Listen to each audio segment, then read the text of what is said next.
मैं सोच रहा हूँ धीरेन्द्र शास्त्री भविष्य की बात करते हैं, भूतकाल बताते हैं, इनको क्या ऐसा भविष्य दिख रहा है कि राम मंदिर के चोर का ये नाम बता देंगे तो वो इनको निपटा देगा? ये तो बहुत खतरनाक नौबत है कि एक व्यक्ति जिसकी इतनी महिमा है कि राष्ट्रपति प्रधानमंत्री दोनों इनके कार्यक्रम में एक हफ्ते के भीतर अलग अलग गए, उसको ये डर है कि वो अगर चोर का नाम बता देगा, पर्ची में लिख के दिखा देगा, तो वो चोर जो है मार डालेगा। मर्द है कोई, इतना ही पता है, किसी महिला के बारे में बात नहीं हो रही है। लेकिन सवाल यह है कि जिस अंदाज में खबरें वहां से निकल कर आ रही हैं अयोध्या से, क्या सचमुच ही ये मामला दबा देने के लायक है? क्या सचमुच ही ये कहा जाए कि हमारे घर की बात है, तुम कौन होते हो बोलने वाले?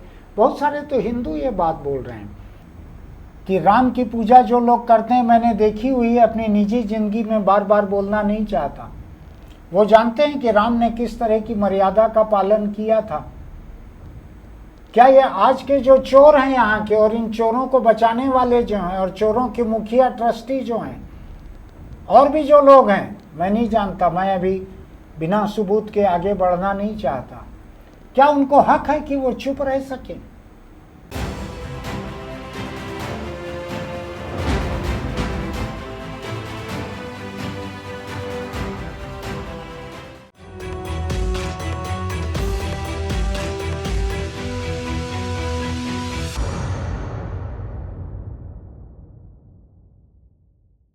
नमस्कार, जय श्री राम। मैं राम मंदिर के मुद्दे पर बोलने के लिए आपके सामने खड़ा हुआ हूं। क्या गजब का हाल हो गया है देश का। उधर आज ही खबर एक नई पढ़ रहा था, वो बद्रीनाथ धाम वगैरह में भी कुछ चढ़ावा चोरी चल रहा है, इधर भी चल रहा है। इधर मेरे शहर में मठ मंदिर जो हैं, इनमें भी लूटपाट चल रही है, इनकी ज़मीनें, इनकी दौलत, यहाँ भी लूटपाट चल रही है। उधर तिरुपति में जो आने वाले वीवीआईपी लोग, अभी आपने देखा होगा मुकेश अंबानी का बेटा पहुंचा था, बाल दान किया, तो उसको ऐसा कुछ सिल्क की शाल वगैरह कुछ ओढ़ाई गई, तो उसकी खरीदी का जो टेंडर हुआ उसमें 100% सिंथेटिक शाल सप्लाई हो रही थी बरसों से, सिल्क शाल के नाम पर।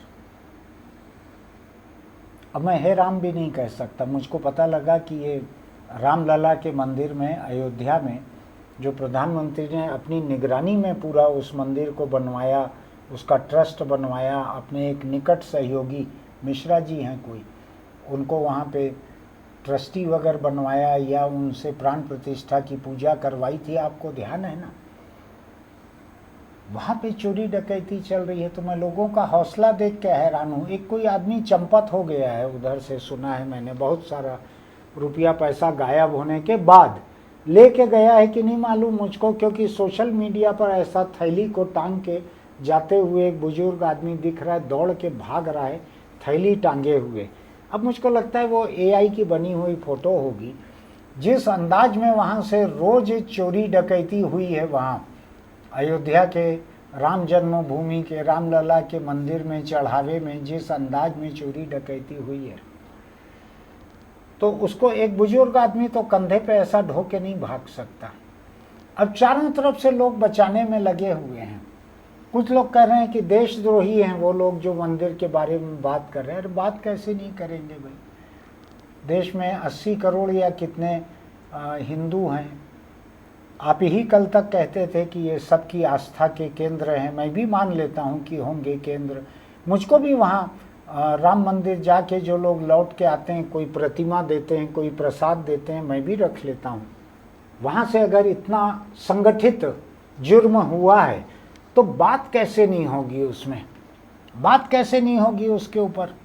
और मैं तो देख रहा हूँ कि बड़े बड़े चमत्कारी लोग हैं जो राम तो राम, हनुमान का नाम लेकर जिनकी रोजी रोटी चलती है, 10-10, 20-20 बार नाम लेते हैं भगवान बालाजी। हनुमान जी के लिए कई नाम हैं, उसमें से ये भी एक है। तो एक ऐसे हैं जिनका इधर मेरे इलाके में भी खासा दौरा होते रहता है। बागेश्वर धाम के क्या नाम है, नौजवान लड़का है, धीरेन्द्र शास्त्री कई अलग अलग टाइप के कपड़े पहनते हैं, कई तरह के। जो एक महिलाओं का कफ्तान वगैरह रहता था घर में पहनने का, ऐसा भी कपड़ा पहनते हैं, और कई तरह के रंग बिरंगे कपड़े पहनते हैं, और कई तरह के जादुई चमत्कार दिखाते हैं। इधर मेरे शहर में तो एक बार कार्यक्रम हुआ, तो इन्होंने किसी टीवी पत्रकार का नाम लेके धमकाया था कि कहो तो फलानी बात बताऊं, फिर बड़ा बवाल हो जाएगा। कोई गोपनीय बात की तरफ शायद वो इशारा कर रहे थे, पता नहीं क्या। मैं तो दूर रहता हूँ, मैं कभी ऐसे प्रवचन वगैरह में जाता नहीं हूँ। तो ये बागेश्वर धाम का अभी कहीं दूर चल रहा है, कहीं इंडोनेशिया के जकार्ता में इनका प्रवचन चल रहा है। इंडोनेशिया के जकार्ता में, इंडोनेशिया का आपको ध्यान होगा राम कथा से बड़ा पुराना रिश्ता है, वहाँ पे इनका प्रवचन चल रहा है। वहाँ से इन्होंने अभी अयोध्या में राम मंदिर में हुई चोरी के बारे में जो कहा, उसको सुनिए पहले। जिन राम मंदिर के लिए 500 साल पूर्वजों ने इंतजार किया, उनके यहाँ ऐसी स्थिति देखकर भक्तों पे क्या बीती होगी। पर हमारे बोलने ना बोलने से कोई फर्क पड़ना नहीं, क्या कहें। इसलिए तो भैया ठीक है, भला है, तो तुम कुछ कहोगे तो भी लोग बोलेंगे, और नहीं कहोगे तो भी लोग। हमारे साथ तो यही होता है। अब हमने कह दिया, अब देखना कल से फिर लोग बोल तो दिया, पर्ची नहीं खोली। तुम तो जानते हो बाबा बकबक क्यों करते, पर्ची खोलो, नाम बताओ किसका नाम है, नाम बताओ। अब हमने यदि नाम बता ही दिया तो वो हमको निपटा देगा, आज नहीं तो कल निपटा देगा, तो हम दूसरों के नाम ही नहीं बता पाएंगे। पक्का है तो स्वाभाविक है, इसलिए फायदा इसी में है। अभी सुना आपने ये धीरेन्द्र शास्त्री जो बात बात में लोगों को कहता है पर्ची बनाऊं, पर्ची निकालूं, होटल के कमरे की पर्ची निकालूं, कहाँ पे थे, ऐसे कई तरह की धमकी भी देते हैं लोगों को। कई तरह की समस्या की भी पर्ची बनाते हैं। ऐसा पर्ची बड़ा इनके हर सार्वजनिक कार्यक्रम में कैमरों के सामने कोई आके बैठे मरीज, उसकी बीमारी पहले से लिख देते हैं, पूछते हैं और दिखा देते हैं कैमरों को, देखो हमने पहले से इसकी बीमारी लिख दी थी। अब ऐसी चीज़ों की हकीकत मैं तो जानता नहीं, दूर रहता हूँ, लेकिन धीरेन्द्र शास्त्री से तो लोग उम्मीद करते हैं कि इधर अयोध्या में चोर कौन है, भगवान राम का, रामलला का पैसा किसने चुराया है, लगातार करोड़ों रुपया। अभी सुन रहा हूँ मैं 8-10 लाख रुपए रोज चुराते थे, तो किसने चुराया है, लिख दो पर्ची पे नाम उसका, दिखा दो कैमरे पे। तो क्या कह रहे हैं धीरेन्द्र शास्त्री, अभी सुना ना आपने, कि मैं अगर पर्ची बना दूंगा तो इतने बड़े लोग हैं कि मुझको ही निपटा देंगे। धीरेन्द्र शास्त्री को निपटा देंगे।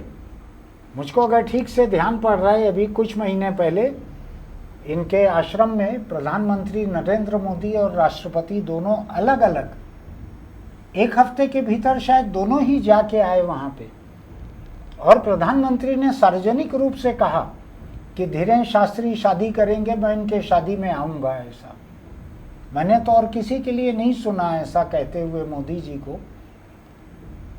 तो ये धीरेन्द्र शास्त्री अगर चोर का नाम लिख देंगे पर्ची में, तो वो इतने बड़े लोग हैं, इतने ताकतवर हैं कि इनको निपटा देंगे। और इनको सुना ना आपने कि मैं आगे किसी की पर्ची नहीं निकाल पाऊंगा। मैं समझ नहीं पा रहा हूं ऐसे कितने बड़े चोर हैं। मैं इतना कह सकता हूं धीरेन्द्र शास्त्री के वीडियो को बार बार सुनने के बाद कि ये किसी मर्द के बारे में बोल रहा है कि अगर हमने नाम बता दिया तो वो हमको निपटा देगा। मैं सोच रहा हूं धीरेन्द्र शास्त्री भविष्य की बात करते हैं, भूतकाल बताते हैं, इनको क्या ऐसा भविष्य दिख रहा है कि राम मंदिर के चोर का ये नाम बता देंगे तो वो इनको निपटा देगा। ये तो बहुत खतरनाक नौबत है कि एक व्यक्ति जिसकी इतनी महिमा है कि राष्ट्रपति प्रधानमंत्री दोनों इनके कार्यक्रम में एक हफ्ते के भीतर अलग अलग गए, उसको ये डर है कि वो अगर चोर का नाम बता देगा, पर्ची में लिख के दिखा देगा, तो वो चोर जो है मार डालेगा। मर्द है कोई, इतना ही पता है, किसी महिला के बारे में बात नहीं हो रही है। मैं आपको दूसरे वीडियो की तरफ ले चलता हूं। हिंदू समाज के एक और बड़े नेता रहे विनय कटियार जी। ये राम मंदिर का आंदोलन चला उसमें भी रहे, बजरंग दल वगैरह में रहे, ये शायद संस्थापक हैं उनके बजरंग दल के, ऐसा किसी ने कहा है। अब बुजुर्ग हो गए हैं, अब शायद उतनी ज़्यादा ताकत या उतने अधिकार इनको नहीं दिए गए हैं। लेकिन आप देखिए विनय कटियार क्या कहते हैं ये बागेश्वर के बारे में, ये धीरेन्द्र शास्त्री के बारे में क्या कहते हैं, इसको देखिए। पंडित धीरेन्द्र शास्त्री कहते हैं कि अगर हम पर्ची खोलेंगे तो कई नाम बेनकाब हो जाएगा। हो धीरेन्द्र शास्त्री, हमारी जरा बात कराओ, फिर हम बतावें। अभी खोलो जल्दी। धीरेन्द्र शास्त्री, अरे यार धीरेन्द्र शास्त्री को तुमने नाम दे दिया तो काहे धीरेन्द्र शास्त्री को लाए चोर को? मालूम है धीरेन्द्र शास्त्री क्या है वो? नहीं मालूम। तो हमारे साथ चलो यहां से दिल्ली तक। चोर आदमी का नाम क्यों नहीं लिए? अब आप देखिए विनय कटियार बड़े भाजपा नेता हैं, बड़े हिंदू नेता हैं, ये क्या कह रहे हैं धीरेन्द्र शास्त्री के बारे में। ये किस चोर का नाम ले लिया? मैं हालांकि इससे सहमत नहीं हूँ, धीरेन्द्र शास्त्री के खिलाफ किसी चोरी की रिपोर्ट नहीं लिखाई गई है, लेकिन मामला हिंदू आस्थावान लोगों के बीच का है। वो एक दूसरे को क्या कहें, उनके आपसी रिश्ते ईश्वर के मार्फत जुड़े हुए हैं, वो एक परिवार के लोग हैं। मैं बाहर का हूँ, मैं नास्तिक आदमी हूँ, तो मैं नहीं जानता हिंदू नेता जो हैं, एक धीरेन्द्र शास्त्री एक विनय कटियार, एक दूसरे को क्या कहकर बुलाते हैं। लेकिन बहुत सारा कहा है। एक जगह तो ये वीडियो मैं सुन रहा था तो कुछ टीवी चैनलों ने, कुछ यूट्यूब चैनलों ने इसको बीप बीप करना पड़ा है बीच में। जब कोई गाली देते हैं ना थोड़ा ज़्यादा तो बीप बीप करते हैं। आपने देखा होगा ये विनय कटियार के वीडियो में भी बीच बीच में जो बीप बीप आ रहा है, तो हमने उससे ज़्यादा ढूंढने की कोशिश नहीं करी। जब औरों को लगा कि ये गाली गलौज बंद करने लायक है, सुनाने लायक नहीं है, तो उन्होंने वहाँ नॉइस डाल दिया, बीप की आवाज़ डाल दी। तो हम भी आपको सुना नहीं रहे हैं, गालियाँ क्या सुनाना।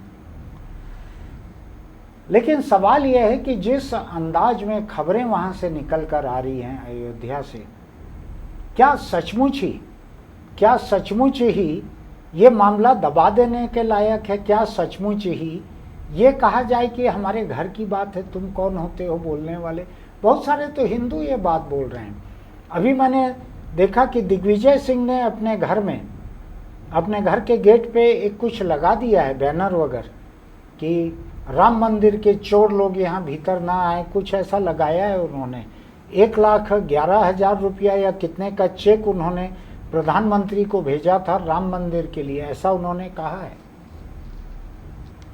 तो मैं देख रहा हूं कि कई लोग विचलित हैं इस बात से कि राम मंदिर के बारे में चर्चा क्यों होनी चाहिए। एक किसी ने अभी समाचार मुझको भेजा कि राम मंदिर के बारे में केंद्र सरकार ने सुप्रीम कोर्ट में कहा था कि राम मंदिर ट्रस्ट जो है वो केंद्र सरकार के लिए जवाबदेह नहीं है। मैं नहीं जानता ऐसा कानून में ऐसा इंतजाम कैसे किया गया, जो जनता के पैसों से, आस्थावान के पैसों से जो चलता है, जो भी कारोबार हो, वो कैसे जवाबदेही से दूर रह सकता है। मैंने कल परसों संपादकीय लिखा है, उसमें मैंने एक लाइन लिखी है, उसको दोहरा देता हूँ। मैंने लिखा है कि ये मंदिर राम का है, जिनके बारे में कहा जाता था मर्यादा पुरुषोत्तम थे, वो आदर्शों का पालन करते थे। पिता ने एक बार कहा कि तुम चले जाओ, राजपाट छोड़ो, वनवास चले जाओ, तो चले गए थे पत्नी को लेके, और एक छोटा भाई लक्ष्मण उनकी सेवा के लिए चले गया था। हनुमान वगैरह तो बाद में मिले थे, तो चले गए थे छोड़कर। मर्यादा पुरुषोत्तम थे, पिता का कहा गया जो है वो आदेश है, ये मानने वाले थे। लौट के आए इतने वर्षों के बाद, राम राज्य अयोध्या में लाने का समय था, दिए जलाकर स्वागत किया गया था उनका, और जनता के मन की बात जानने के लिए निकले। तो एक कोई ओछा आदमी था अपने घर में, उसने अपनी पत्नी से बात करते हुए सीता की मिसाल दी और कहा कि मुझको क्या राम समझ रखा है जो वहां से लंका से लौटी हुई सीता को घर पे रख लिया। ओछी बात थी, घटिया बात थी।